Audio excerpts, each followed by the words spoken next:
Harvey Smith, the Executive Creative Director for BlackSite.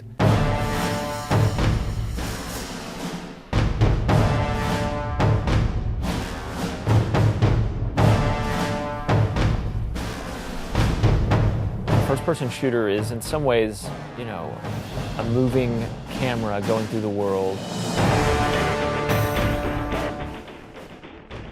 Yeah, so one of the things that's important for the game is environments. It's obviously a shooting gallery that moves. It's obviously a bunch of interesting game mechanics. How does this weapon function? How does that weapon function? What does this enemy do? How do those things interact with the environmental objects? All those things working together as a complementary system we call the gameplay ecology. On top of all that, the environments have to be beautiful. And so Pete Franco is our art director and Brian Hagan is our lead concept guy, and they're constantly working with me as the executive creative director to get right the tone, the mood, the feel of the environment, the vibe, if you will.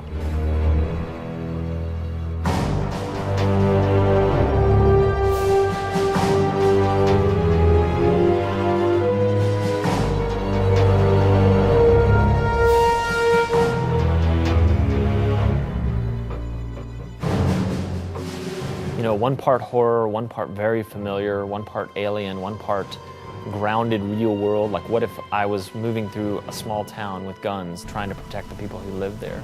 Little details are important to fictional cohesion. The fact in a game that if you miss your target, you might hit a trash can and spill it out onto the streets. Leaping over chain link fences in a series of suburban backyards with broken toys lying in the yard. Those things are all important to our tone and vibe.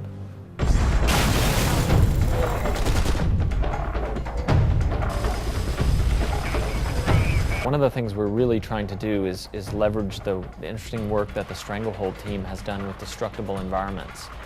We are really going after the massive destructibility as a feature. We want the player to be able to shoot up the concrete and expose the rebarb under it and pillars. We want the player to be able to splinter wood and do all the things in a modern shooter that feel good. That's just a way to enforce the reality that the player has influence over the environment. Players love that. You can't go wrong with letting the player destroy things.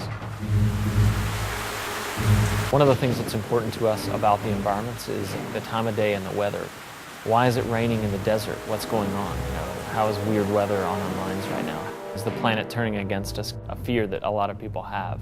What if we're wrong? What if there really is a big crisis going on right now? On top of everything else in the environment, nailing the small town feel. We're interested in what time of the day is it, how does that influence the mood, and what's the weather like? The environments are super pivotal to creating the right mood. There's a classic phrase from fantasy and science fiction, which is moving from the familiar to the unfamiliar. There's just something more interesting about using familiar and unfamiliar elements combined together like that.